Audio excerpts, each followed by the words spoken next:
sentença, mas pedindo para majorar o valor da indenização.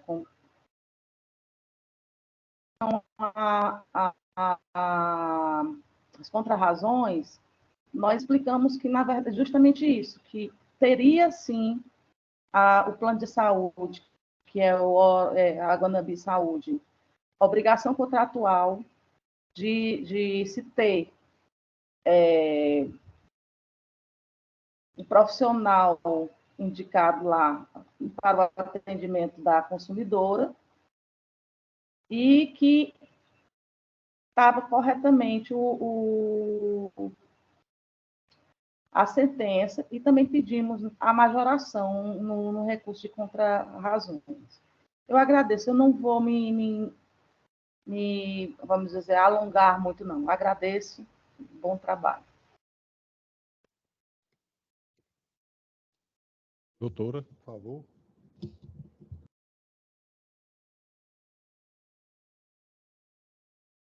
Na pessoa do presidente relator, desembargador Inácio de Alencar, aos serventuários aqui presentes, aos advogados também que nos assistem, em especial na pessoa do doutor Raul Amaral, aqui meu mentor. Como bem pontuou a advogada apelante, trata-se de uma apelação interposta pelo José Laeste e de apelação adesiva interposta pela massa falida de Aguanambi Saúde, em face da sentença que condenou a massa ao pagamento de R$10 mil a título de indenização por danos morais, sob o fundamento de uma suposta recusa abusiva no atendimento da falecida da parte autora, certo? Excelências, no caso em análise, alega o autor que, em virtude de plano de saúde contratado, procurou o Hospital Aguanambi em agosto de 2006, em busca de atendimento de urgência para sua esposa, que era acometida de câncer há muitos anos e que teria tido essa recusa no atendimento. Ocorre, porém, que restou fartamente demonstrado nos autos que o autor e a sua esposa já sabiam que o Hospital Aguanambi não dispunha de médicos na área odontológica, de médicos especializados para aquele atendimento paliativo. Em verdade, não houve recusa de atendimento à paciente, mas apenas informou-se que, em relação ao tratamento de câncer, o referido hospital não dispunha de médicos credenciados para a devida assistência de urgência. Ora, o Hospital Aguanambi não possuía nenhum médico na área oncológica, além de não dispor da estrutura necessária em relação às cirurgias nessa especialidade, e seria uma irresponsabilidade admitir aquela paciente e encaminhar a um médico que não tivesse capacidade para aquele atendimento. De fato, é lamentável o falecimento da esposa do autor, porém, como o hospital poderia prestar qualquer tipo de tratamento específico para aquele tratamento de câncer, se não possuía essa especialidade. Inclusive, é necessário pontuar que, diferente do alegado pela colega advogada, o contrato de prestação de serviço do plano de saúde não dispunha de atendimento oncológico. Tanto é que os documentos acostados na inicial comprovam que ela era acompanhada e havia realizado diversas cirurgias oncológicas em outros hospitais. Deve-se salientar que a recusa em cirurgias de plano de saúde, por si só, não são passíveis de indenização por danos morais, porque, apesar da legislação admitir atendimento médico fora da rede credenciada, essa é uma situação excepcional, quando demonstrada que, dentro da área ou região de cobertura do plano de saúde, não se encontram profissionais com a qualificação e a especialização necessárias. Deve-se salientar que o câncer é uma doença que vai minando a saúde do portador, de forma que vai debilitando cada vez mais a sua condição física.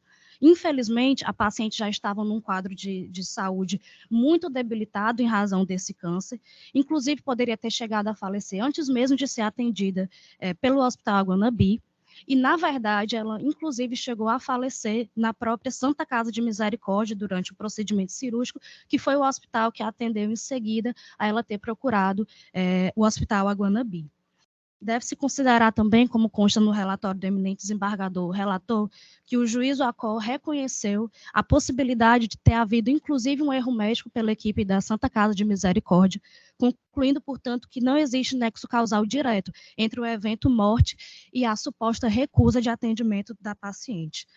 Dessa feita, eu encerro aqui, só ressaltando que não foi demonstrado de forma alguma pelo senhor Laércio que a suposta recusa injustificada teria causado a morte da sua esposa falecida. Desse modo, requer o provimento integral da apelação adesiva, para o fim de afastar a condenação por dano moral, e caso assim não entenda, nós pleiteamos a redução. Obrigada. O projeto de emenda. O cerne da questão insiste na possibilidade da reforma da sentença do pleito da parte autora, de forma parcial, para que seja majorado o quanto indenizatório arbitrado a título de danos morais da parte requerida, que apelou adesivamente à reforma, entanto, da sentença vergastada a fim de desconfigurar os danos morais e, subsidiariamente, no caso de entendido a ocorrência destes, que seja minorado o quanto indenizatório. Assiste em razão o magistrado, quando observa que, de acordo com o alegado na contestação, não fora comprovada nos autos que a recusa do plano de saúde no atendimento à paciente foi diretamente responsável por sua morte. Observa-se, em primeiro lugar, que a paciente já estava diagnosticada com câncer, sendo este o motivo evidente do seu falecimento. E, em segundo lugar, mesmo sem o atendimento do plano de saúde, a parte autora relata que a paciente recebeu cuidados no hospital particular Santa Casa de Misericórdia, onde veio a óbito durante o procedimento ocorrido nesse estabelecimento de saúde. Portanto, não existe um nexo de causalidade direto entre a recusa de atendimento à paciente e o seu óbito. Entretanto, a demanda desta ação e, consequentemente, deste recurso, visa a indenização por danos morais em seu sentido amplo, não estando estritamente relacionada à morte em si. Ao analisar minuciosamente o caso, observo que, embora não se possa atribuir culpa pela morte da paciente ao plano de saúde, há, por outro lado, a configuração de dano moral devido à recusa de atendimento do plano em fornecer a adequada cobertura ao tratamento oncológico da paciente. No quesito da necessidade de majoração do valor da indenização arbitrada, alega a apelante ser ínfima a indenização fixada e devida. Diante de falta do nexo causal entre a recusa do atendimento e a morte da paciente, deve ser levado em consideração para a arbitração do quanto indenizatório somente o fato de que, ao ser evidenciado a deficiência do serviço pensionado, fica configurada a situação de responsabilidade civil por danos morais pela parte requerida. No entanto, assiste razão o magistrado, quando afirma que a compensação por danos morais não deve ser utilizada como meio de enriquecimento indevido e de uma parte em detrimento da outra, sendo sua finalidade exclusivamente mitigar e aliviar o prejuízo de natureza psicológica e emocional suportado. Por este motivo, entendo que não há esse falar em majoração do valor determinado pelo juiz em sentença. Por outro lado, em sede de apelo adesivo, a parte requerida pleiteia a integral reforma da sentença, no sentido de afastar completamente o dano moral. Subsidiariamente, o caso não foi entendido pelo completo afastamento do dano moral, requer o arbitramento no valor da condenação por dano moral para a quantia de R$ 5.000, conforme estipulado pelo artigo 37F da Lei 9.656/98. Impõe-se ao plano de saúde a obrigação de assegurar e prover a assistência referida no artigo 1º desta lei, abrangendo todas as medidas indispensáveis à prevenção de doenças e à promoção da recuperação, manutenção e reabilitação da saúde. Assertiva é a afirmação do juiz Acó quando destaca que, entre as medidas indispensáveis para a plena recuperação, manutenção e reabilitação da saúde da paciente, inclui-se os procedimentos cirúrgicos e tratamento, notadamente os oncológicos, em que a jurisprudência é uniforme e consolidada ao afirmar a responsabilidade civil do plano de saúde diante de condutas abusivas que envolvam a recusa de tratamento ou procedimento apropriado para pacientes oncológicos, mesmo que tais intervenções não estejam expressamente previstas no rol da Agência Nacional de Saúde Suplementar, ANS. No que tange à negativa de tratamento, em que pesa o entendimento firmado pela segunda seção do STJ, no julgamento RESP 1.886.929 e o mesmo outro RESP 1.889.704, em que se fixou a tese da taxatividade mitigada pelo rol da ANS e das ADINs 7.088, 7.083, 7.093 e ADPEF 986.990, que foram interpostas perante o Supremo, as quais se propõem discutir a mesma matéria, face à recente alteração da Lei 9.656/98, pela Lei 14.454/2022, que modificou a redação do artigo 1º e 10º da posição a ser aplicada, é a não taxatividade do rol da ANS. Dessa forma, entendeu o legislador que o rol da ANS trata-se de uma cobertura mínima exigida. dos planos de saúde, reforçando também a aplicabilidade do CDC, precedente do STJ. Do exame minucioso da norma e dos autos, constato que a parte demandada, ora apelante, não obteve sucesso em demonstrar qualquer das circunstâncias que exclua sua responsabilidade objetiva, a saber, a ausência de falha do serviço ou a culpa de terceiro em relação à cobertura específica.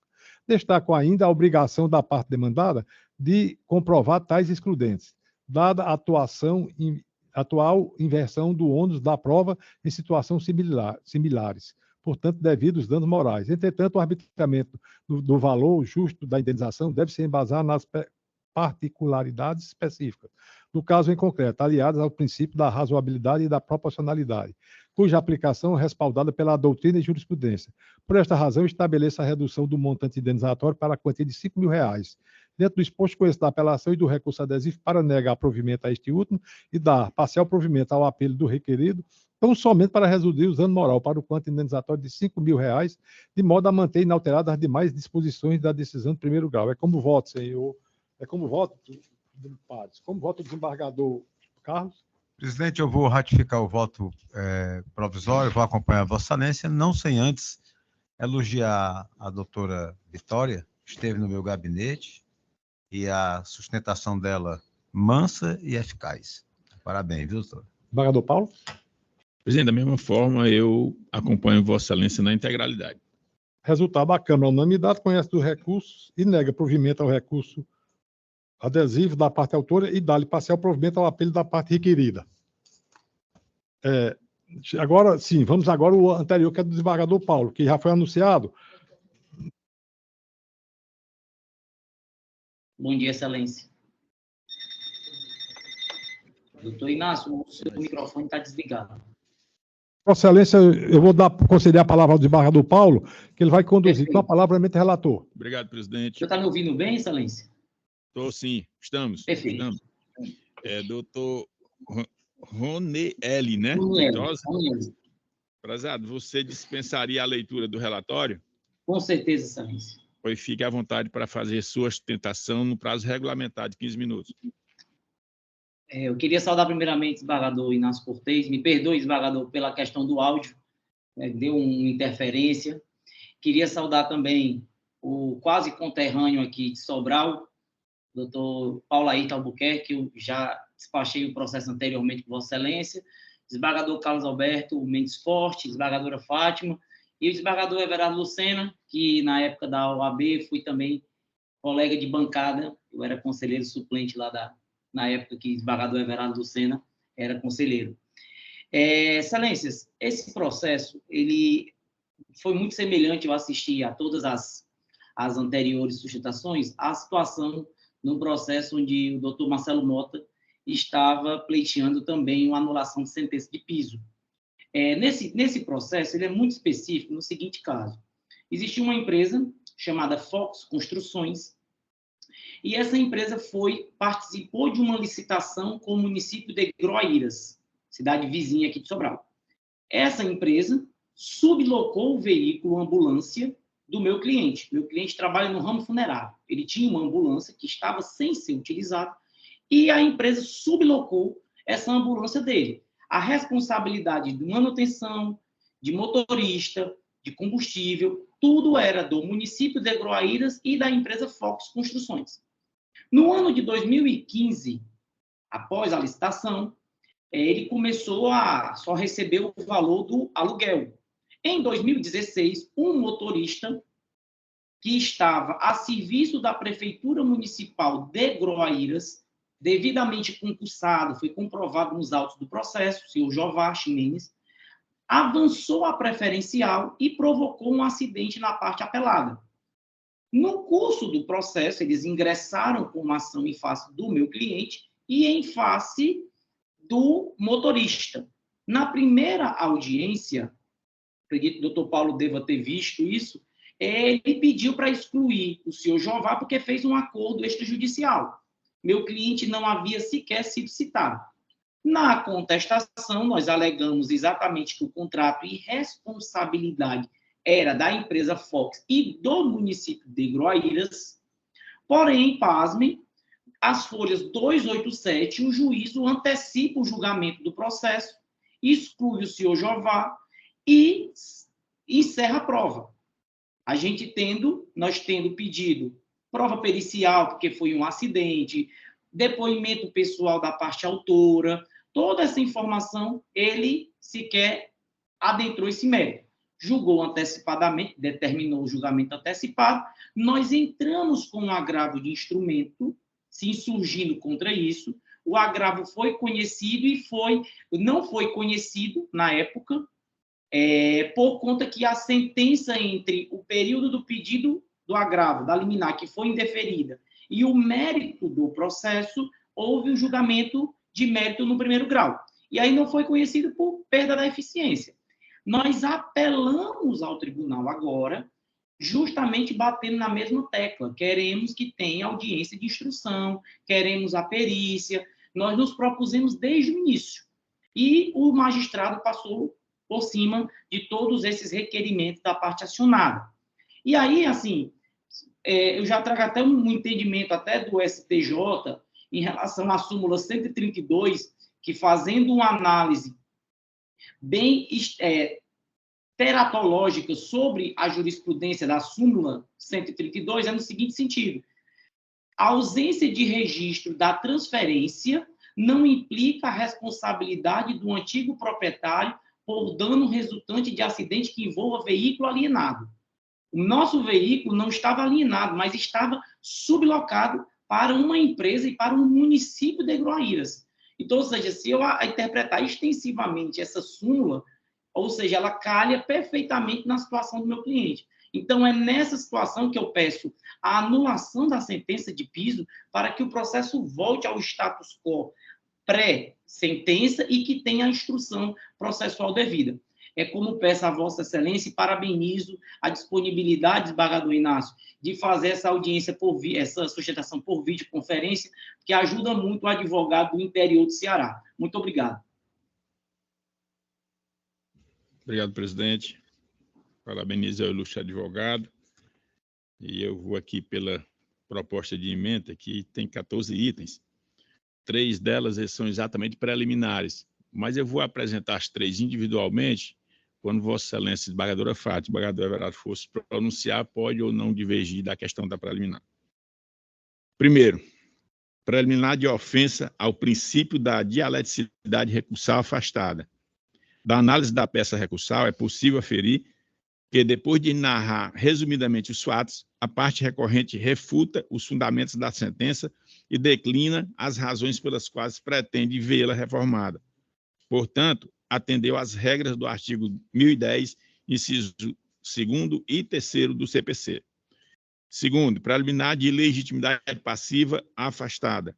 A responsabilidade da locadora de veículo é solidária nos casos de danos causados a terceiros, decorrentes de acidentes gerados por condutor no uso de veículo locado de propriedade da pessoa jurídica, conforme entendimento da súmula 492 do Supremo Tribunal Federal. Assim, estando incontroverso que o promovido era o proprietário do veículo envolvido no acidente, resta configurada sua legitimidade para figurar no polo passivo da presente demanda. 3. Preliminar de cerceamento de defesa afastada. Ao juiz, na condição de presidente do processo e destinatário da prova, incumbe decidir sobre a necessidade ou não da realização de prova, não implicando cerceamento de defesa o julgamento antecipado da lide, com base em provas exclusivamente documental, se as provas que a parte pretendia produzir eram necessárias ao deslite da causa. No mérito, 4. Responsabilidade civil configurada. Restou incontroverso a ocorrência do acidente no dia 15 de agosto de 2015, por volta das 15h10 em Sobral, Ceará, envolvendo a apelada que conduzia a motocicleta quando, em sua mão de direção, uma ambulância pertencente à recorrente adentrou na mesma rua, ocasionando colisão entre os veículos, gerando lesões gravíssimas à parte apelada. 5.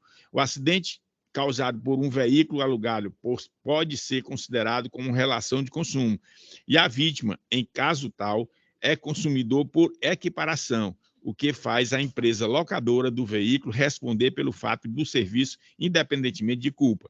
6. Tratando-se de responsabilidade objetiva, é necessária a aferição de culpa da ré na causação do acidente, bastando que reste configurada a culpa do locatário, o dano experimentado pela parte autora e o nexo causal. 7. No presente caso, restou devidamente comprovado pelo laudo pericial número 132.945, dígito 08/2015-T, da Lavra da Perícia Forense do Ceará, PEFOS, como causa do acidente a imprudência do motorista que conduzia a ambulância, que iniciou uma conversão sem as cautelas que deveria. 8. Ademais, verifica-se que a ré não se desincumbiu de demonstrar a ocorrência de qualquer excludente que a isentasse da responsabilidade imputada, conforme previsto ou dispõe o artigo 14, parágrafo 3º do diploma consumerista, não tendo a ré evidenciado quaisquer das excludentes de sua responsabilidade, forçoso o dever de indenizar a autora pelos danos causados. 9. Ressalto que a sentença reconheceu a responsabilidade civil objetiva e solidária do promovido, contudo, não constou expressamente na parte dispositiva do deciso. Portanto, acolho este pedido do recorrente para que conste de forma expressa na decisão. 10. Danos materiais. Compulsando os autos, verifico que os componentes apresentados demonstram despesas e orçamento posteriores ao incidente sofrido, os quais a parte autora alegou terem sido realizados em razão da situação fatídica, de forma que não há razões ou motivos que evidenciem outra situação, senão a efetiva comprovação do dano material sofrido nos valores despendidos e efetivamente comprovados nos autos. Ademais, o fato de não terem sido expressamente qualificados não afasta a existência dos danos materiais, posto que, como determinado pelo magistrado sentenciado, tal valor deverá ser apurado em sede de liquidação de sentença. 11. Lucros cessantes.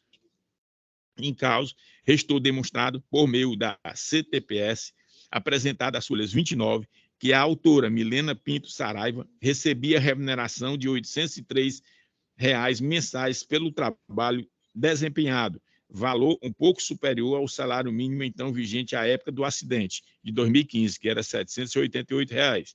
Portanto, mantenho a sentença quanto à condenação do promovido a pagar à parte autora a quantia referente aos lucros cessantes correspondentes aos valores salariais, 101,9% do SM atualizados, que é o salário mínimo atualizado na mesma proporção dos reajustes anuais, que deixou de auferir desde a ocorrência do acidente até a data da decisão. 12. Pensionamento. Laudo pericial acostado aos autos é suficiente para comprovar que houve incapacidade permanente da autora que sofreu amputação do membro inferior, fato que já demonstra que terá sua capacidade laborativa comprometida. Ademais, não se faz necessário a perda completa da capacidade laborativa para fazer jus à indenização por dano material. Consiste em pensão mensal vitalícia. Assim, mantendo a sentença quanto à condenação do promovido ao valor mensal correspondente a 101,9% do valor do salário mínimo, reajustável até que a autora complete 76,3 anos de idade, 76 anos e 3 meses de idade, devendo ainda ser constituído capital para assegurar o pagamento da pensão hora fixada. 13. Danos estéticos. Tendo em vista que a amputação do membro inferior resulta, sem sombra de dúvida, em impacto à imagem social da autora, Milena Pinto Saraiva, do mesmo modo em que entendo que o valor de R$ 50 mil arbitrado a título de reparação encontra-se em observância ao princípio da razoabilidade e proporcionalidade, devendo ser mantido. 14. Danos morais. É evidente que a situação dos autos ultrapassa o mero aborrecimento, sendo notável que as sequelas do acidente acompanharão as vítimas até o final de suas vidas, seja pelo abalo psicológico em face do evento traumático, seja pelo efetivo dano corporal que restou demonstrado pelos relatórios médicos. Assim, por oportuno que conste nos autos, tendo que o valor fixado na sentença a título de indenização por danos morais para a autora seja no valor de R$ 50 mil e para a autora Maria Eunice Pinto Saraiva no valor de R$ 10 mil seja proporcionais e razoável, não merecendo reforma. E aí, nesse sentido, eminentes pares, pelo exposto, em consonância com a jurisprudência cidade, inclusive várias dos desembargadores e da desembargadora Fátima desta Câmara, acima mencionados, conheço da apelação civil e dou-lhe parcial provimento apenas para que conste no dispositivo da sentença que a responsabilidade do promovido Francisco Antônio Vieira de Araújo, EPP, Funerária São Francisco, é objetiva e solidária, mantendo-se a condenação em todos os seus termos, como voto eminente presidente e eminentes pares. Desembargadora Fátima. Ratifico o voto provisório, acompanhando o bem lançado o voto do eminente relator. Desembargador Rebrado. Também acompanho integralmente o eminente relator. Resultado, a Câmara, à unanimidade, conhece do recurso para dar-lhe parcial provimento. Agora chama a julgamento 660, apelação 0108-160-50, 2018, 806001. Apelante Monte Castelo Empreendimentos Imobiliários, SPE Limitada. Apelado Maximila Uchoa de Mendonça e outro. Doutor Marcelo de Souza está inscrito para a sustentação oral pela parte apelante. Doutor Marcelo de Souza. Já está, doutor Marcelo de Souza. O processo será julgado juntamente com os demais. Chamo a julgamento a apelação 6.321, apelação 02.0056350-2022, 806-0081. Apelante Francisca Cláudia de Carvalho. Apelado João Carlos Landengue de Carvalho. A doutora Luciana Dias está inscrita para a sustentação oral, relatoria do desembargador Everardo Lucena. Doutora Luciana, online. Bom dia. Bom dia. Com a palavra, eminente relator.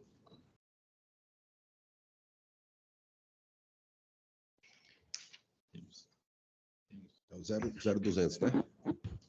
É o 0200-563. Bom dia, doutora Luciana. Bom dia, excelência. Eu indago se Vossa Senhoria dispensa a leitura do relatório. Sim, dispenso. Então, com a palavra para a sustentação oral no prazo regimental. Bom dia a todos. Excelentíssimo senhor presidente, doutor Inácio Cortez, senhores desembargadores, doutor Carlos Alberto, doutor Palairto, doutora Fátima, senhor relator, doutor Everardo, doutora representante do Ministério Público, doutora Carmelita, saúdo ainda aos servidores da Justiça, em especial a doutora Cátia Silene e os colegas advogados presentes. Excelência, esses autos tratam de um pedido de reconhecimento de união estável, com partilha de bens e pedido de pensão alimentícia. Em juízo de primeiro grau, foi reconhecida a união estável, conforme a inicial, a partilha de bens, e a celeuma fica por conta da questão da pensão alimentícia. O primeiro ponto é o período inicial, né, o prazo inicial para o pagamento dessa pensão alimentícia, que na sentença ficou determinado que seria a partir da sentença. E a gente entende que deve ser aplicado a Lei 5.784, né, parágrafo 2º do artigo 3º, que determina que deve ser a partir da citação. Entendimento esse que também é corroborado pelo STJ nas sumas 277 e 621, que já foi consolidado na jurisprudência. Tem, inclusive, decisões desse tribunal e do STJ de que a pensão alimentícia ela deve ser a partir da citação.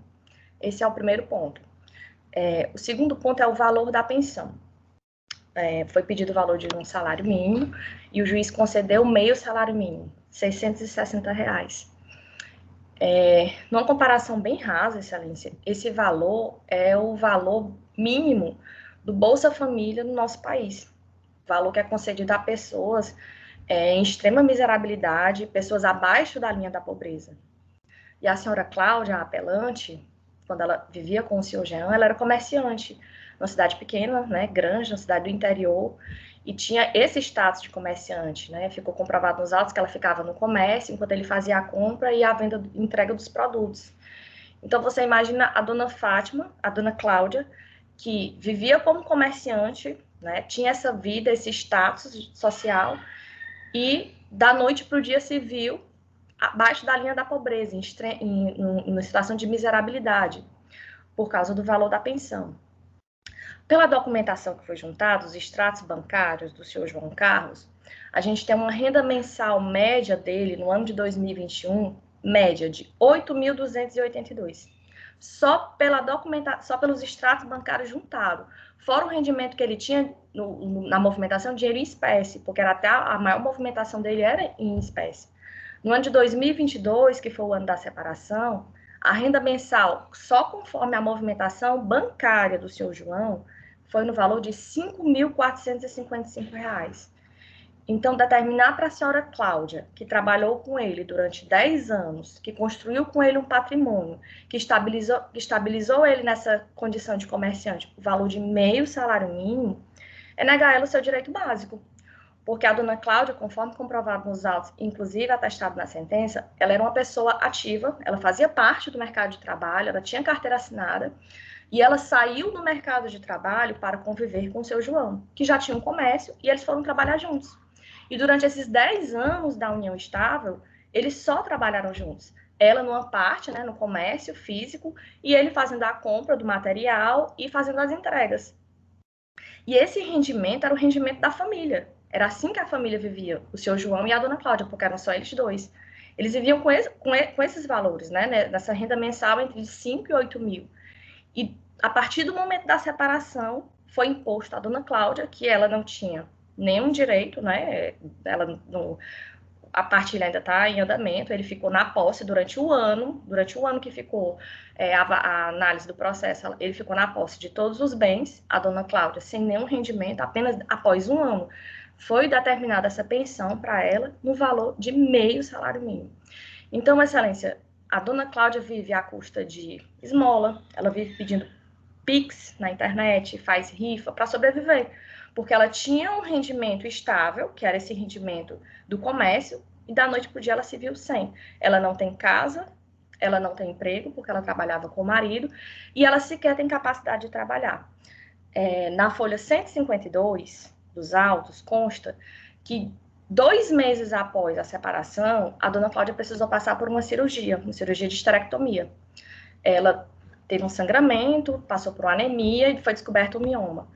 E tem um atestado de que ela precisaria ficar 60 dias afastada do trabalho. Então, nem poder procurar trabalho ela pôde, logo após a separação. Ainda nos autos consta o relatório do CAPS, porque a dona Cláudia é portadora de depressão, ansiedade, né? Tem todo o prontuário. O prontuário repousa nas folhas 276 e 288. E eu peço licença para ler um trecho do prontuário da dona Cláudia, para a gente ver o nível da doença da dona Cláudia.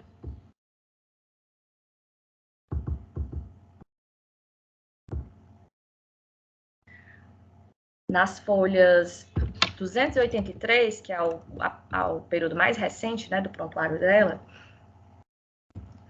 pousa já que a dona Cláudia já tinha intenções suicidas.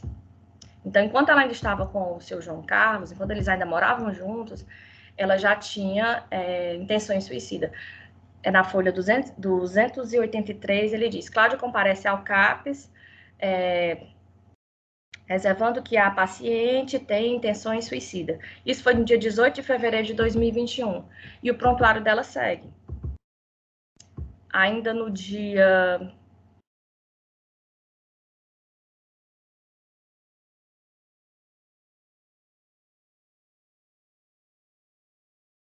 No dia 18 de outubro de 2021, na folha 284, o médico psiquiatra atesta que a paciente volta a ter crise de ansiedade.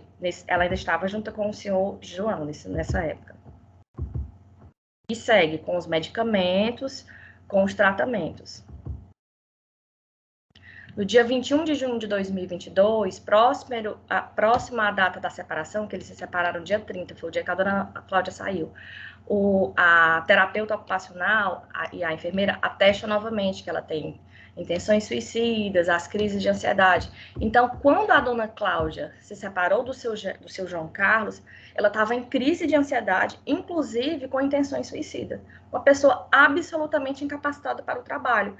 Inclusive, isso foi atestado na época, dia 4 de julho de 2022, 4 dias após a separação, pelo médico psiquiatra, e no início de 2023, em abril de 2023, ele confirma novamente que ela está incapacitada para trabalhar por essa questão psiquiátrica, né, dessas intenções suicidas, das crises de ansiedade. Então, Excelência, o valor de R$ 660 é impossível para a dona Cláudia sobreviver, porque ela tinha uma casa, ela tinha um marido, ela tinha tudo montado. Da noite para o dia ela se viu sem lar, sem família, sem estrutura familiar e doente, absolutamente doente. Além dos problemas psicológicos, ela ainda precisou passar por uma cirurgia. Então, o que se requer aqui é a majoração do valor da pensão. Numa comparação bem rasa, se a dona Cláudia tivesse passado esses 10 anos, ao invés de junta com o senhor João, trabalhando para ele, ou com carteira assinada, ou da condição de empregada dele, né? Ela trabalhava com ele, mas se ela estivesse na condição de empregada, ela tinha direito a auxílio-doença, ela tinha direito a seguro-desemprego, ela tinha direito a FGTS, ela tinha direito a multa rescisória. Então, ela não teve direito a nada disso, porque o trabalho dela era um trabalho familiar, era um trabalho com o seu marido, com o seu esposo, era um trabalho de comunhão, de compartilhamento. Então, entregar a dona Cláudia, depois de 10 anos de relacionamento, um marido que tem uma renda mensal de entre 5 e 8 mil reais, o valor de uma pensão de 660 reais, é entregá-la a piora da sua doença. Ela já vinha nessa crise de ansiedade, quando ela se viu nessa situação, 1 ano após a propositura da ação, é entregá-la totalmente ao descaso. Então, eu acredito que, pela justiça, a dona Cláudia tem o direito tanto à majoração da pensão, quanto à retroação à data da citação, de acordo com o entendimento da STJ e a lei. Nesses termos, se faz de deferimento. Pois não, passo a fazer o voto, lendo o projeto de emenda. Processo Civil, Família, Apelação, Ação de Reconhecimento de Solução de União Estável com Alimentos Provisórios, termo inicial da obrigação. Citação, alimentos em favor da ex-companheira. Majoração, impossibilidade, valor mantido, recurso conhecido e parcialmente provido. Trata-se de recurso de apelação interposto em face de sentença que julgou procedente a ação de reconhecimento e de solução de união estável, acumulada com partilha de bens, ajuizada pela apelante, condenando o requerido ao pagamento de alimentos em favor da autora no importe de meio salário mínimo pelo período de 12 meses, a contar do arbitramento. O cerne da lei reside, portanto, na análise do termo inicial para o pagamento dos alimentos determinados na sentença e da possibilidade de aumento do valor fixado de meio para um salário mínimo. Em relação ao termo inicial dos alimentos, destaque que deve ser observado o que preceitua o artigo 13, parágrafo 2º. O dispositivo é claro ao prever a citação como termo inicial da exigibilidade dos alimentos, em qualquer caso, ou seja, independentemente de ser definitivos ou provisórios. O entendimento consolidado no Colégio Superior Tribunal de Justiça é no sentido de que os alimentos devidos entre os ex-companheiros devem ter caráter excepcional, transitório e fixado por prazo determinado, até a possibilidade de inserção, recolocação ou progressão no mercado de trabalho, que lhe possibilite manter pelas próprias forças o estado social similar ao período do relacionamento. Na hipótese em exame, a autora afirma que ajudou o apelado a administrar os seus negócios, sendo totalmente dependente do seu ex-companheiro. Ademais, a sentença recorrida baseou-se na possibilidade do réu arcar com a pensão em razão do requerido a oferir renda, diferentemente da apelante, além de ofertar, em contestação, pensão em favor da autora no valor de R$ 300 reais. Ocorre que, embora a recorrente alegue que apresentou vários extratos de movimentação financeira do apelado, enquanto estavam juntos, demonstrou como era o fluxo do comércio onde os dois trabalhavam. Os comprovantes não são atuais e não demonstram um valor constante de lucro. Assim, não resta demonstrado nos autos sequer que ainda é percebida a renda atualmente do comércio do apelado, até mesmo aquela suficiente para garantir o sustento do seu administrador. Assim, o fato do réu estar usufruindo sozinho da mercearia, porque não demonstra a receita desta, não garante ao autor o direito de perceber alimentos compensatórios a serem pagos a maior. Dentro desse quadro, impõe-se a manutenção da sentença quanto ao valor da verba alimentícia provisória, pois o montante fixado de meio salário mínimo não parece tão expressivo ao ponto de comprometer a subsistência do apelado. Recurso conhecido e parcialmente provido. Como voto, presidente? Eu acompanho Vossa Excelência. Como voto o desembargador Carlos? Acompanho também. Resultado: a Câmara, à unanimidade, conhece o recurso para dar-lhe parcial provimento. Agora vamos ao próximo, que é de Vossa Excelência, desembargador Everardo, também. 6.311, apelação 0210 546 85 2023 806001.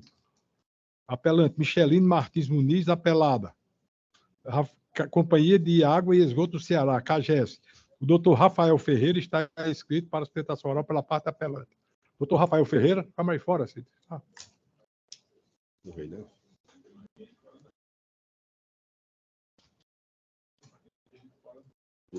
Está bem tarde já, professor. O processo será julgado por demais. Agora vamos ao 6.15, apelação 0043-470-66-2005-806001, apelante Vermacom, Verdes Mares Construções Limitada, apelado Alexandre Guimarães Saboia de Albuquerque e outro. O doutor João Henrique Martins está inscrito para sustentação oral pelos apelados. O processo é de minha relatoria. Eu indago ao doutor João Henrique Martins se dispensa a leitura do relatório. Então, Vossa Excelência tem o prazo regimental para a sustentação oral.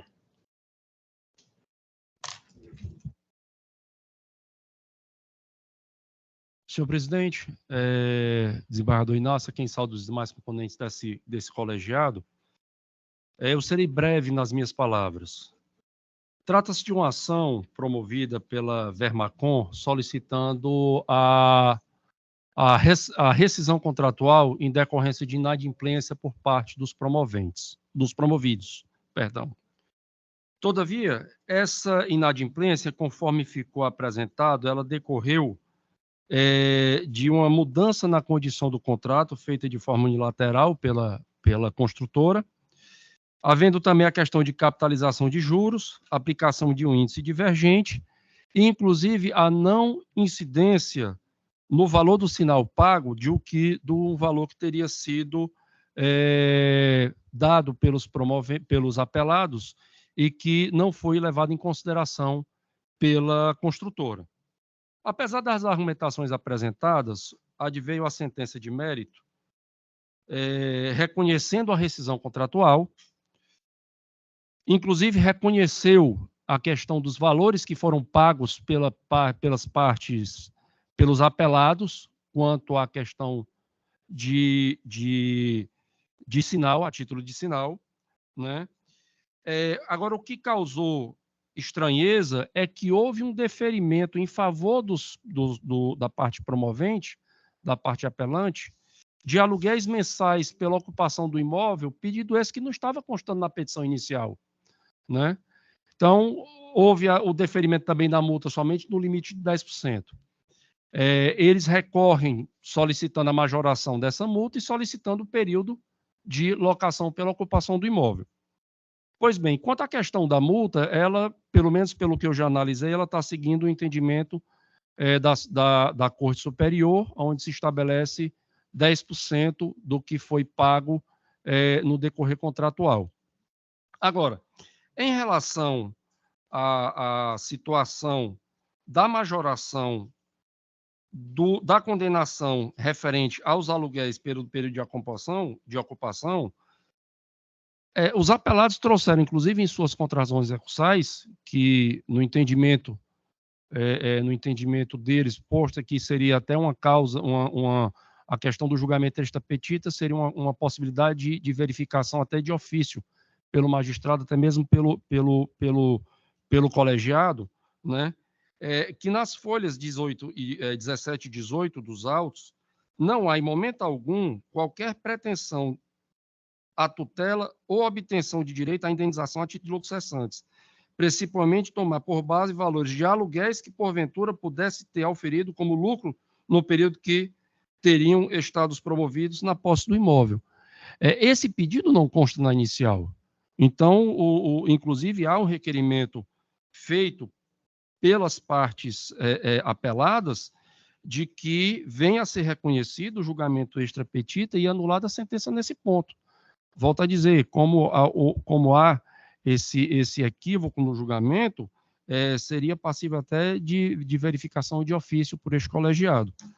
Por estas razões, dos desembargadores, que pedimos o conhecimento e improvimento do apelo, todavia requeremos a questão da análise da anulação da sentença em decorrência do pedido de julgamento extra petita. Agradeço a atenção de todos. Bom dia. Bom dia, vou agora. Vislumbro que os demandados alegaram em sede de apelação que a sentença adversária não apreciou seu argumento de que não são culpados pela rescisão, porque deixaram de adimplir as suas obrigações em decorrência das práticas abusivas da autora. as quais contrariam o contrato e tornaram a sua obrigação excessivamente onerosa. Em que pese os argumentos trazidos pelos réus, no tocante à omissão presente no julgado, entendo que as partes não cuidaram em apresentar o remédio recursado adequado em momento oportuno, qual seja embargo de declaração, com finalidade de integrar a sentença quando esta apresentar erro, omissão ou contradição, e tais vícios devem ser sanados por meio do recurso adequado, conforme preceito trazido pelo artigo 525 do CPC de 1973, vigente à época do ato processual em comento, que trata das situações em que são cabíveis os embargos de declaração. Assim, nesse ponto, o recurso não merece conhecimento. Cinge-se a controvérsia apresentada em avaliar se a parte promovente vendedora tem direito à rescisão de contrato de promessa de compra e venda celebrado com as partes promovidas compradoras, com a respectiva reintegração de posse e devolução dos valores já adimplidos, descontada a quantia a ser paga a título de aluguel pelo tempo de fruição do imóvel. Inicialmente, é importante superar a discussão levantada pelos promovidos,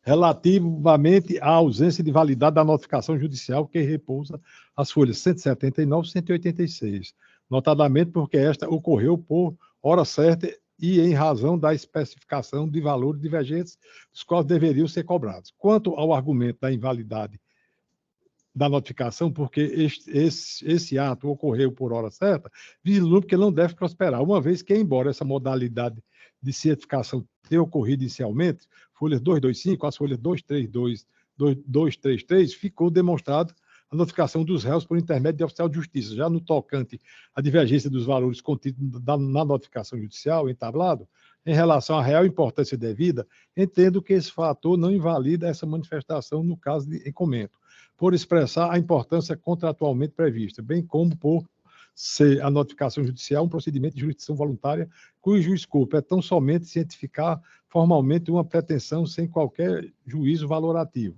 Além disso, vislumbro no ato em discussão a presença dos requisitos essenciais à identificação do negócio jurídico ao qual se busca o adimplemento, inexistindo, portanto, qualquer motivo para sua invalidade.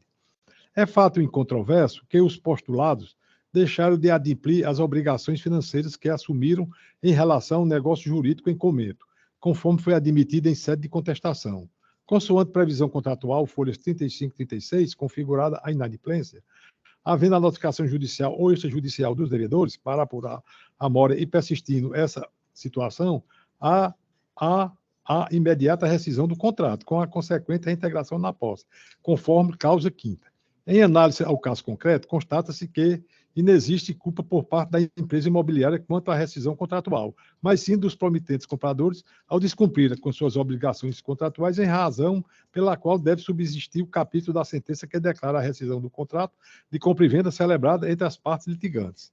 Uma das insurgências da parte autora consiste na possibilidade de que haja fixação de multa contratual no patamar de 20% sobre o valor adimplido, sobre o fundamento de que inexiste abusividade da cláusula contratual com disposição nesse sentido. Verifico que a sentença arbitrou percentual de retenção de 10%, ao passo que o contrato celebrado entre as partes dispõe que deve ser devolvido 80% do saldo ao comprador. O Superior Tribunal de Justiça, por seu turno, tem se posicionado no sentido de considerar legítima a retenção em que o percentual pode variar de 10% a 25% do valor pago, considerando, contudo, as circunstâncias de cada caso, os eventuais prejuízos suportados com despesas administrativas havidas com a divulgação, comercialização e corretagem, pagamento de tributos e taxas incidentes sobre o imóvel e a eventual utilização do bem pelo comprador. STJ, RESP 1278, 116, São Paulo, 4 turnos, relatoria do ministro Marco Buzzi, julgado em 31 de 3 de 2015, RESP número 1224, 921, Paraná, terceira turma, relatora ministra Nancy Adrigues, julgado em 26 de 4 de 2011, DJ de 11 de 5 de 2011. Portanto, considerando que o percentual de retenção por parte da vendedora previsto no contrato rescindido atende aos limites fixados pelo STJ, considera admissível a devolução de 80% do montante pago pelos demandados, com a respectiva multa contratual de 20% sobre o valor pago. Além das teses acima tratadas, os promovidos sustentam que a sentença adversada é extra petita, porque concedeu o direito não invocado pela parte autora, notadamente ao estabelecer indenização pelo período de ocupação do imóvel. No entanto, esse argumento não merece ser acolhido, porque a rescisão do contrato de promessa de compra e venda possui como consecutário lógico o retorno das partes contratantes ao status quo ante, razão pela qual se admite que o juízo disponha acerca de que modo ocorrerá esse regresso, conforme leciona o Tribunal Cidadão. A proponente se insurgiu em relação a este mesmo capítulo na sentença, mas alegando que a indenização pela fruição deve ter como termo inicial a data da transmissão da posse do bem e como período final a data de sua efetiva entrega, diversamente do deciso vergastado, que fixou o período a ser compensado deve ser compreendido entre a data do início do inadimplemento e a data da prolação da sentença. À luz do entendimento do Superior Tribunal de Justiça, compreendo que a resignação da proponente merece ser acolhida. Por fim, os postulados expressaram seu inconformismo relativamente à sua condenação ao pagamento das custas processuais e honorários advocatícios no valor de R$ 2.000, com fulcro no artigo 20, parágrafo 4º do CPC de 73, que é aplicável às causas de pequeno valor. Asseveram que deve ser adotada a regra contida no artigo 21, caput do CPC de 1973, tendo em vista que houve sucumbência recíproca. Verifica-se, no entanto, que a parte autora sucumbiu de parte mínima do seu pedido, razão pela qual a aplicação desse dispositivo legal deve ser afastada. Ocorre que, tratando-se de matéria de ordem pública e verificada a inadequação dos honorários comerciais aplicados, modifica de ofício o capítulo da sentença que os abrange para observar a previsão do artigo 20, parágrafo 3º do CPC de 73. À luz do exposto, conheço parcialmente e nego provimento ao recurso de apelação interposto pelo demandado. No entanto, conheço e dou provimento ao recurso da parte autora, no sentido de reformar, em parte, a sentença adversada, para determinar que a condenação dos promovidos ao pagamento de compensação pecuniária pela utilização do imóvel incida desde a data do início da sua posse até a efetiva desocupação do imóvel, cujos valores devem ser verificados em sede de liquidação de sentença, assim como para dispor que a multa contratuada pela rescisão de 20% sobre o valor adquirido pelos réus, mantidos os demais termos da sentença. Modifique de ofício a disposição do deciso adversado acerca dos honorários sucumbenciais para condenar os postulados ao pagamento das custas processuais, bem como honorários advocatícios no patamar de 10% sobre o valor da condenação a teor do artigo 20, parágrafo 3º do CPC de 73, devendo ser descontados valores eventualmente pagos. É como vota, senhores pares. Como vota o desembargador Carlos? Acompanhe, presidente. Desembargador Paulo? Acompanhe, Vossa Excelência. Resultado da Câmara, a unanimidade, conhece parcialmente do recurso dos postulados para negar-lhe provimento e conhece do recurso da parte autora para dar-lhe provimento. Obrigado pela atenção, senhores desembargadores. Bom dia, até logo. Agora chamo a julgamento 6277, agravo de instrumento 06 411 46 61 2022 806 0000. Agravando J de AF. Agravado MEM de A, representado por C, MM, A e outro. A doutora Andressa Lins está inscrita de forma online. Doutora Andressa? Bom dia. É desse outro também, desembargador Everaldo. Posso chamar também? Pode chamar, por favor. Eu vou chamar logo o próximo, que é também as mesmas partes, mesmo advogado. É o agravo interno. É o 6271, agravo interno 0641 146 61 2022 806 0000. Agravante MEM de A, representado por C, MMA e outro. Agravado J de AF. A doutora Andressa Lins está escrita também. Com a palavra, eminente relator. Bom dia, doutora Andressa. Bom dia. Vossa Senhoria dispensa a leitura do relatório. Sim. Doutora Andressa, eu vejo aqui que o resultado do julgado atende aos interesses da sua constituinte. Vossa Senhoria também dispensa a sustentação oral, vou ler só o resultado. Dispensa.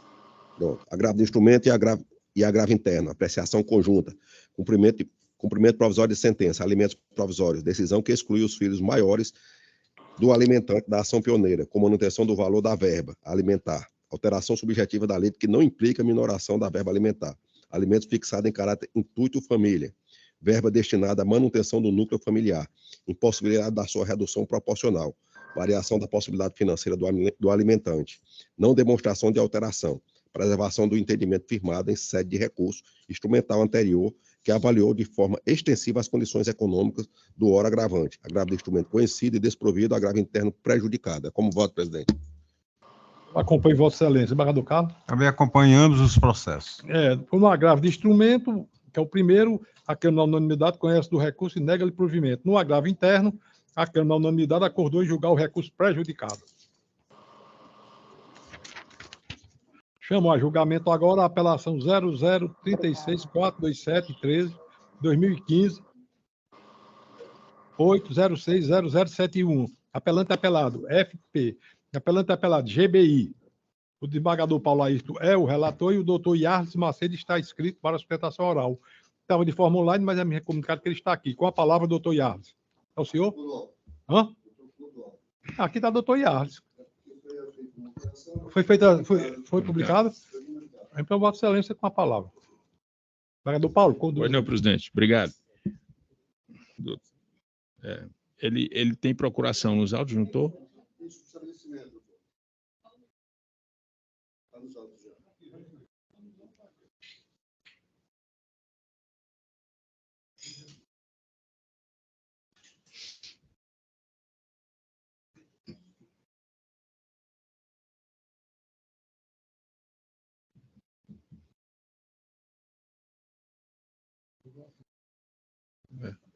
Se está nos autos, eu vou ganhar tempo aqui, presidente. Ok? Você dispensaria a leitura do relatório? Sim. Pois fique à vontade para fazer a sustentação no prazo regulamentar. Obrigado, Excelência. Senhor presidente, desembargador Inácio Cortez, nobre relator, desembargador Paulo Albuquerque, o desembargador Everardo, desembargadora Fátima Loureiro, a doutora Procuradoria, a coordenadora doutora Kátia e os demais servidores desta casa. Ilustres colegas advogados, a todos as minhas considerações.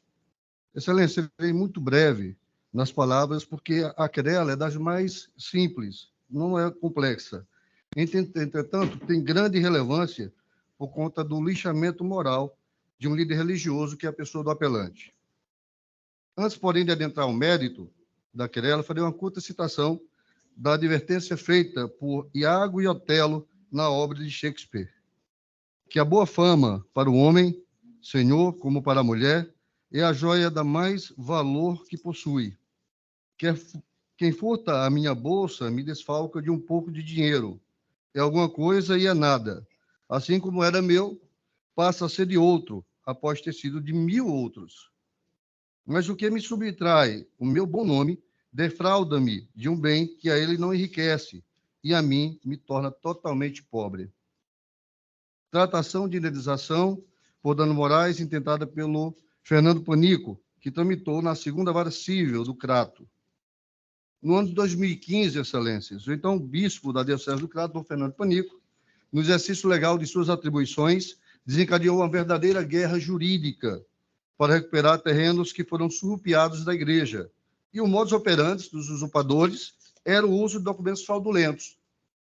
Não contente com as ações cíveis, o Dom Fernando tomou a providência de também representar contra o tabelião cartorário que confeccionou os documentos fraudulentos. Todas essas ações, e chamo a atenção, resultaram favoráveis à igreja. Pois bem, como forma de represália à posição firme do bispo, seus adversários promoveram uma verdadeira chicana para desmoralizá-lo. E para isso fizeram uma campanha midiática contra a sua imagem e a sua honra. O exemplo disso é o objeto dessa ação, onde os afetos criaram 2 vídeos caluniosos, difamatórios contra o bispo e publicaram na plataforma do Google. Para retirar os 2 vídeos do ar, Dom Fernando propôs 2 ações. Ambas tramitaram na 1ª e 2ª Vara do Crato.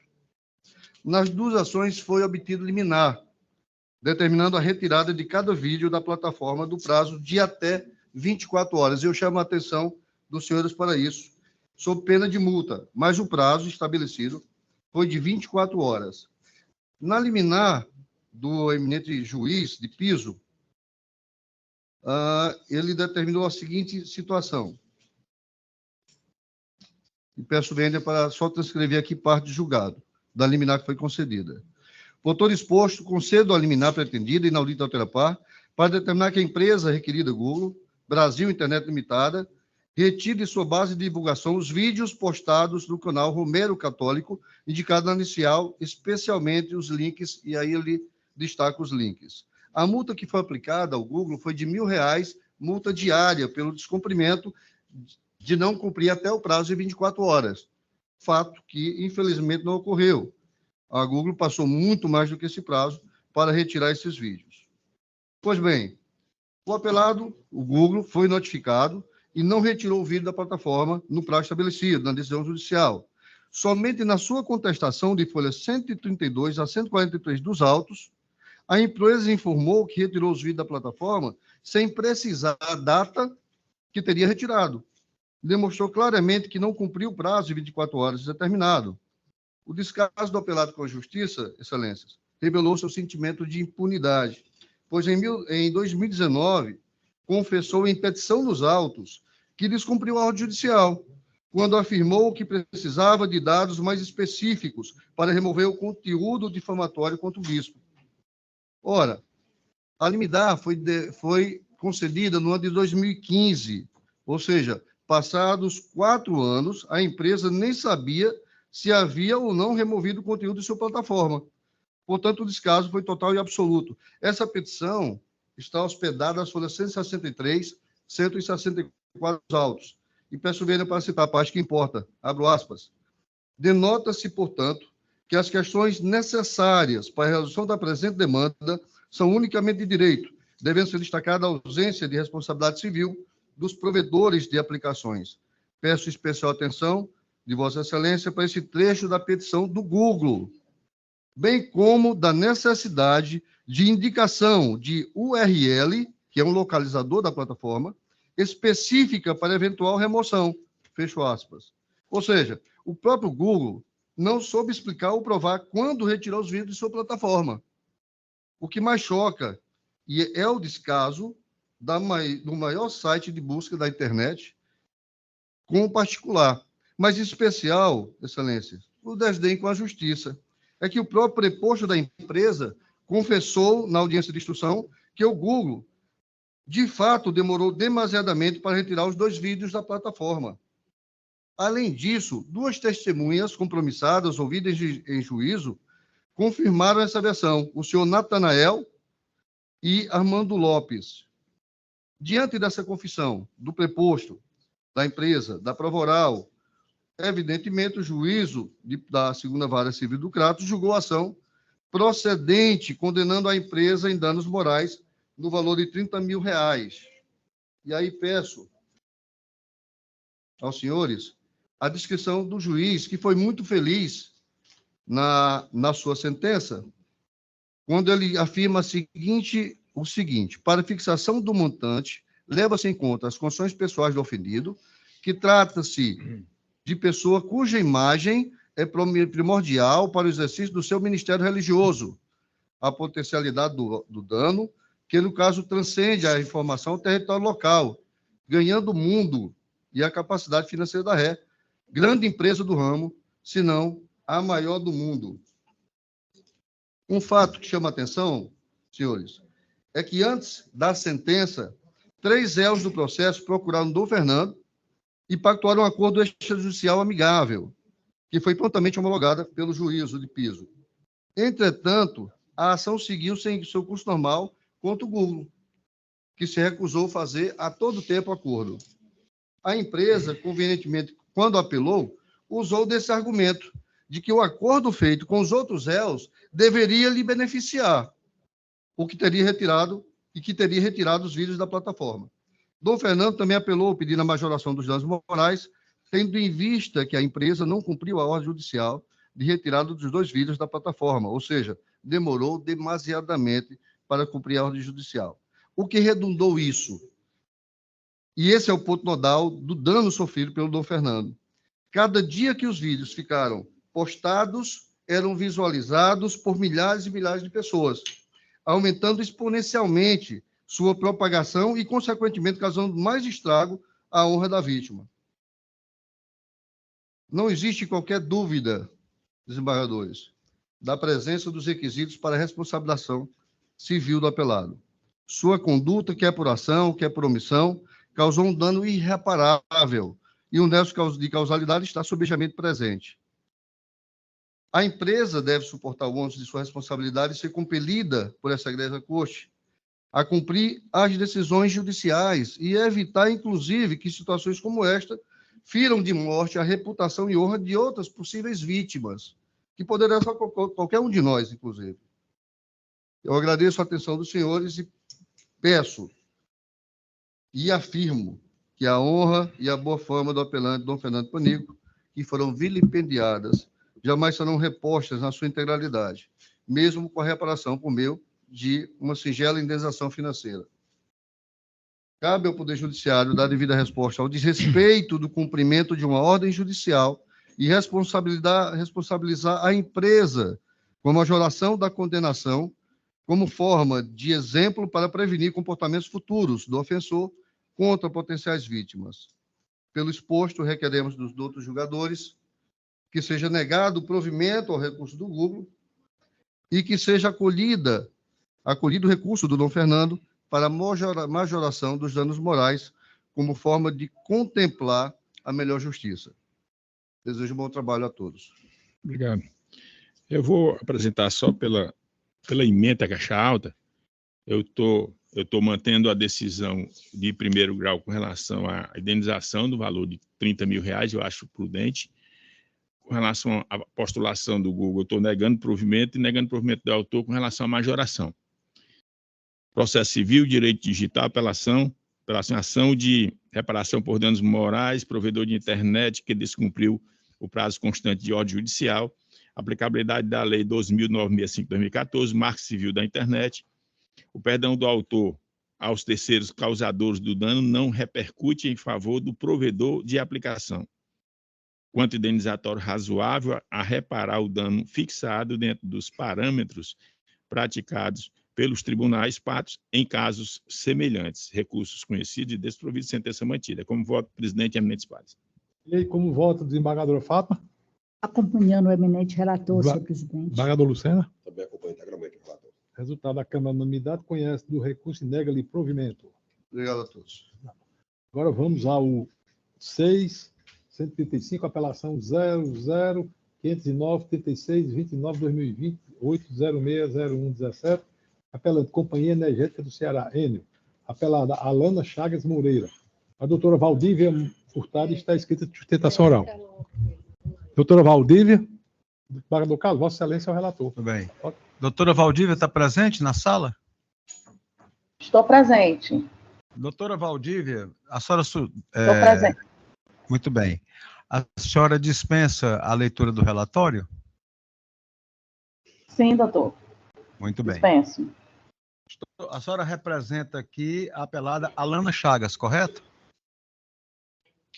Exatamente. Correto? É a Alana Chagas que a senhora representa? Exatamente, doutor. Tá. Estou vendo aqui que o direito guarnece os direitos, o direito guarnece a sua cliente. A senhora, nesse caso, dispensa a sustentação, eu vou direto logo para a ementa. Sim, doutor. Muito bem. Está sendo julgado favorável à senhora. Agradeço. Pronto, bem. Então, direito processual civil, civil e consumidor, apelação civil, ação declaratória de inexistência de débito, acumulada com reparação de danos morais e materiais. Termo de ocorrência e inspeção elaborado sem contraditório e ampla defesa do consumidor. Ausência de valor probante. Dever de indenizar e restituir configurado. Repetição em dobro. Aplicação do artigo 42 do CDC. Prevalência do princípio da boa-fé objetiva. Precedente vinculante da Corte Especial do STJ. Falha na prestação de serviço essencial. Dano moral em ré ipsa, multa quanto razoável e proporcional. Manutenção, recurso conhecido e improvido. É o voto. Paulo? Foi relator, presidente. Desembargadora Fátima? Com o relator. Resultado da Câmara unanimidade, conhece do recurso e nega-lhe provimento. Chama a julgamento 6225, apelação 02.0005336/2023, 806.0070, apelante Regina Meire Rodrigues Costa, apelado Banco Bradesco Financiamento S.A. A doutora Juliana de Souza está inscrita para a sustentação oral pela parte apelante. Doutora Juliana de Souza, por favor, aí for.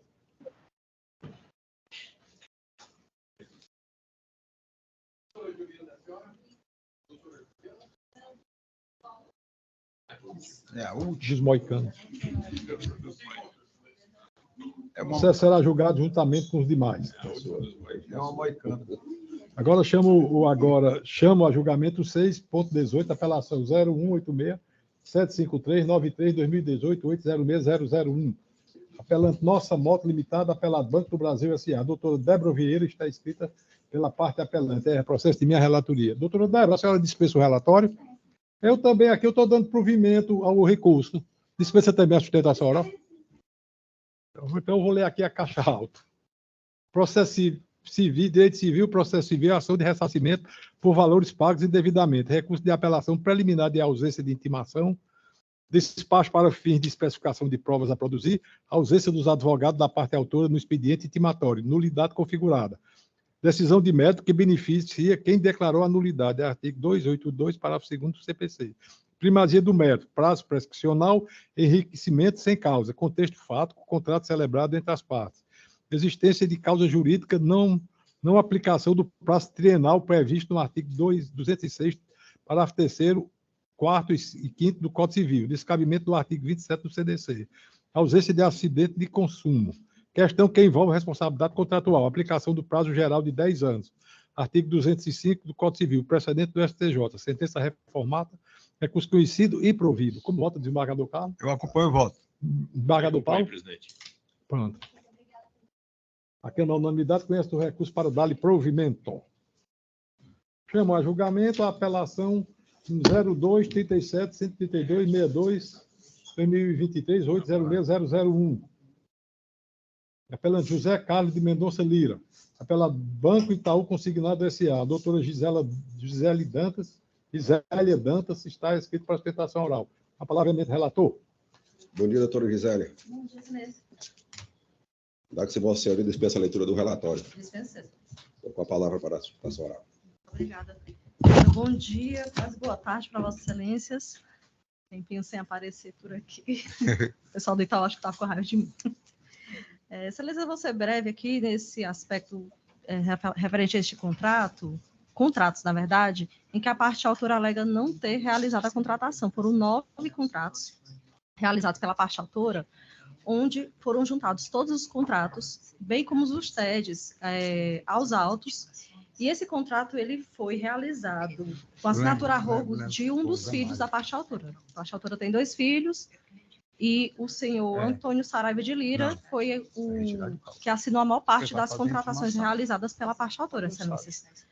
Dessa forma, eu não vou alongar falando sobre cada contrato, são 9, enfim, mas todos juntados aos autos, e em decorrência da comprovação, excelências, o banco requer a manutenção da improcedência, uma vez que prova lista a contratação com a juntada dos autos, com a digital da parte autora e assinatura a rogo do filho, seu Antônio Saraiva de Lira, e também da senhora Maria das Dores Saraiva de Lira, filha da parte autora, bem como também das testemunhas.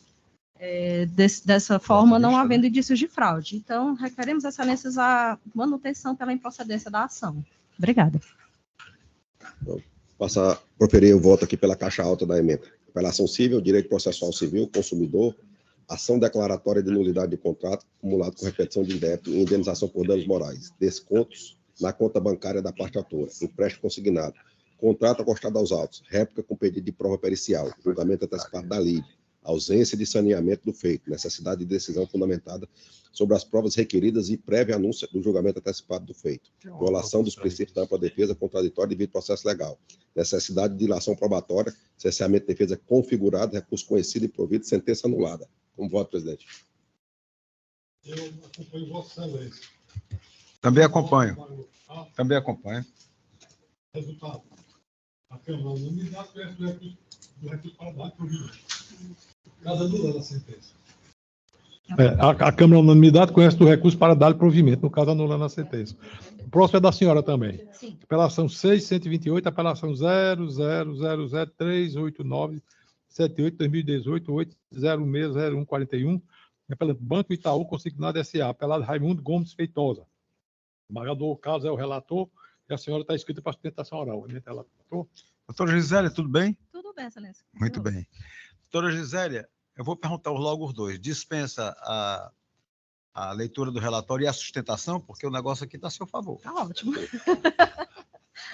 Dispensa? Certeza, com certeza. Então, apelação civil, ação anulatória de negócio jurídico. Prova de regular a contratação do mutuário analfabeto. Ausência de fraude. A questão do IRDR daqui do nosso, né? Então, nesse caso, sentença reformada. Conheço o recurso para dar-lhe provimento. É o voto. Com o relator, presidente. Vereadora Fátima. Acompanhe o relator. Resultado da Câmara, unanimidade, conhece do recurso para dar-lhe provimento. Muito obrigada, excelência. Bom dia, restante, excelente sessão. Boa tarde. Chamo a julgamento 6.206. Agravo de instrumento 06-35-025-80-2023-806-0000. Agravante José Clever Lima Dantas. Gravado Vibra Energia S.A. A doutora Rosângela, que está inscrita para a sustentação oral. Onde ela entrar? Desembargador Fátima é relator.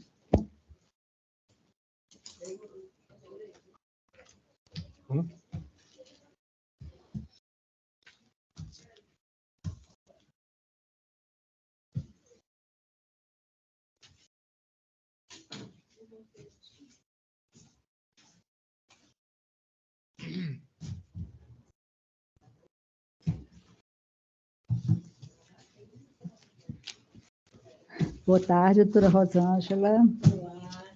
Boa tarde, senhor presidente. Boa tarde, senhores desembargadores, senhora relatora.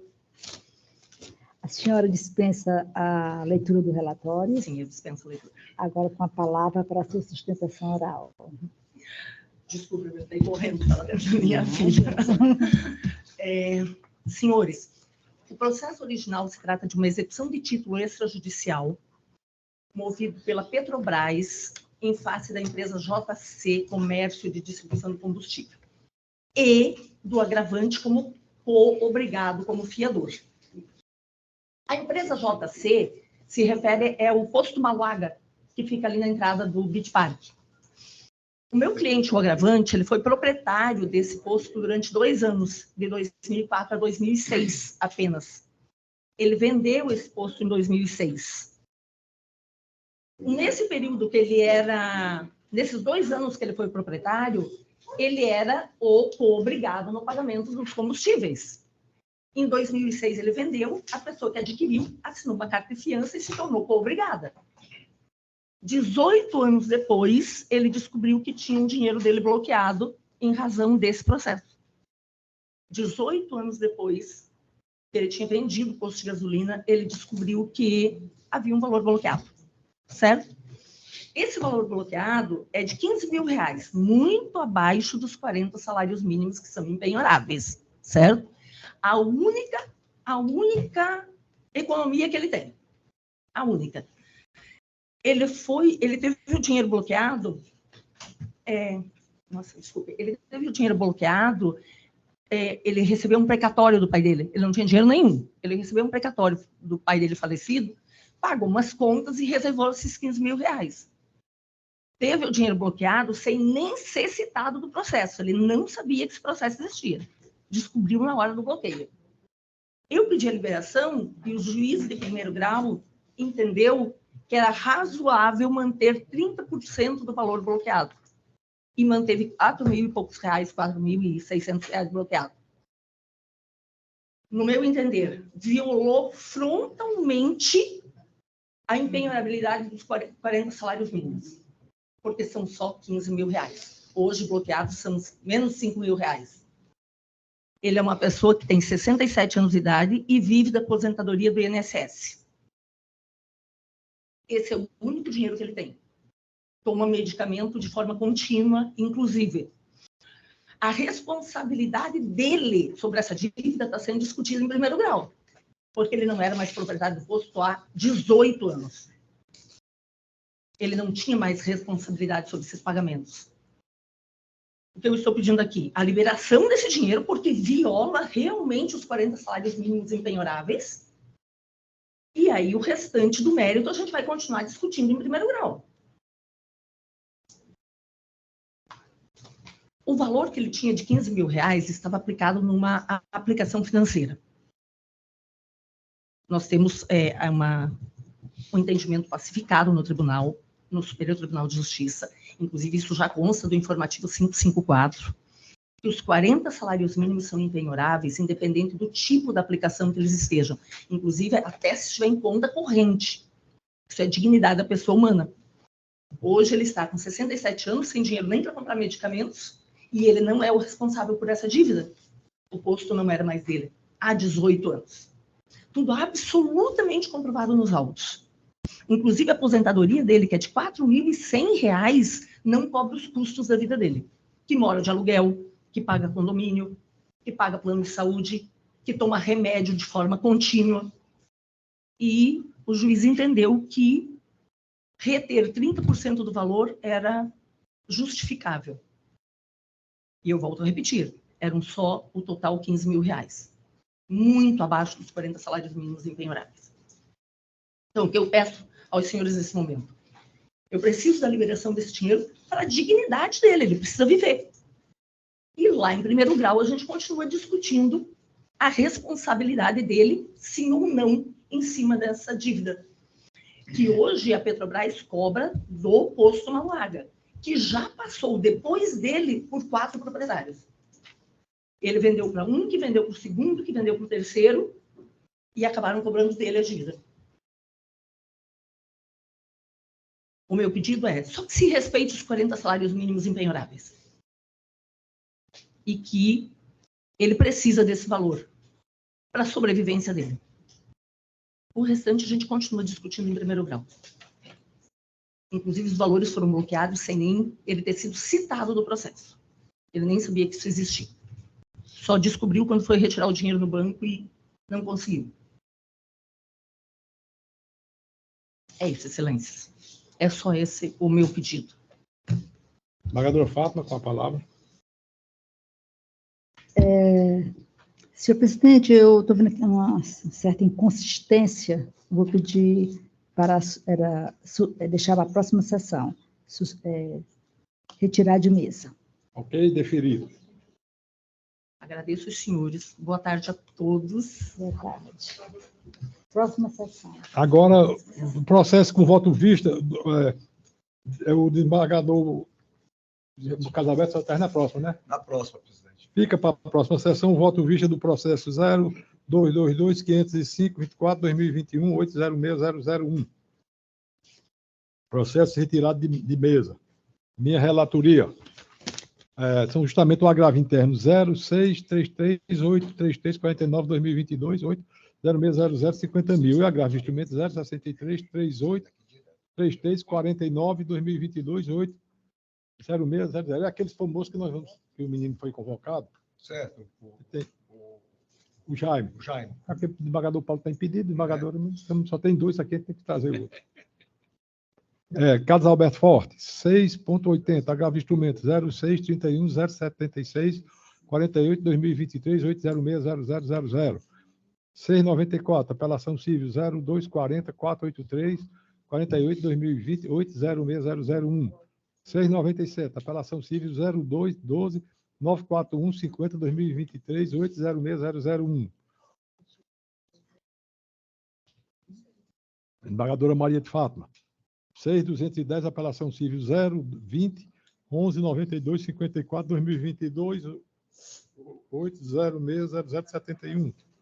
Retirado de pauta, desembargador Carlos Alberto Mendes Forte.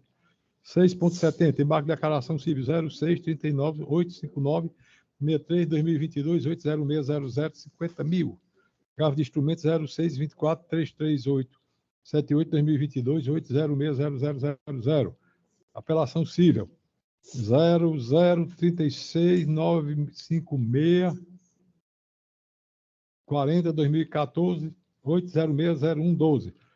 6.100, apelação 05-21-874-56-2011. Desembargador Paulo Ayrton, 0161, apelação civil 04-35-808-10-2010, 806-001. Desembargadora Fátima Loureiro, apelação 6.208, apelação civil 01-83-356-31, 2015, 806-001. 6.224, apelação civil 0.200.658/2023, 806/0173. Lucena, Bagador, 6.269, agravo interno, civil 06.36.243/80/2022, 806.0050.000. Agravo interno 6.275, agravo de instrumento 06.38.119.07/2021, 806.0000. Apelação civil 6.329, apelação 0050.349/46/2021, 806.0125. Todos os demais processos pautados para essa sessão que foram julgados por votos provisórios agora são considerados definitivos por unanimidade, de acordo com o voto dos eminentes relatores. Considerações finais? Senhor presidente, tendo em vista o avançado da hora, inclusive na próxima sessão, nós vamos ter muito processo aqui. Demais. Doutora Kátia podia fazer um edital para 6 horas da manhã.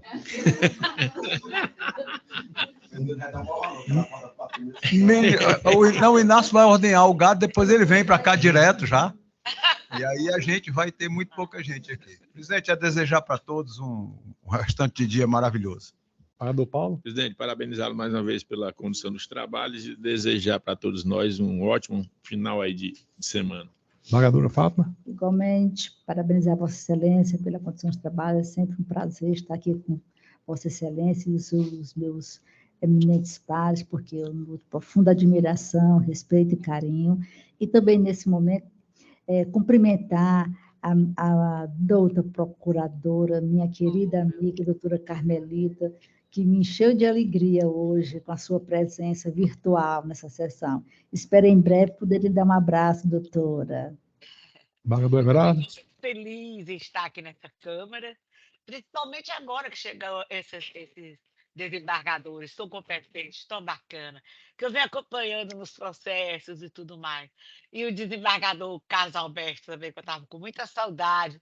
Fiquei muito feliz em ele estar aqui também. E essa Câmara é uma Câmara abençoada, que eu amo. Só que hoje os processos do Ministério Público ficaram para depois. Obrigada. Fátima, adoro você. Tchau. Everardo. Mesmo forma, presidente, parabenizar a Vossa Excelência pela condução dos trabalhos e desejar a todos um excelente dia e final de semana também. Pois declaro encerrada a sessão, porque eu não sou muito de conversa, não.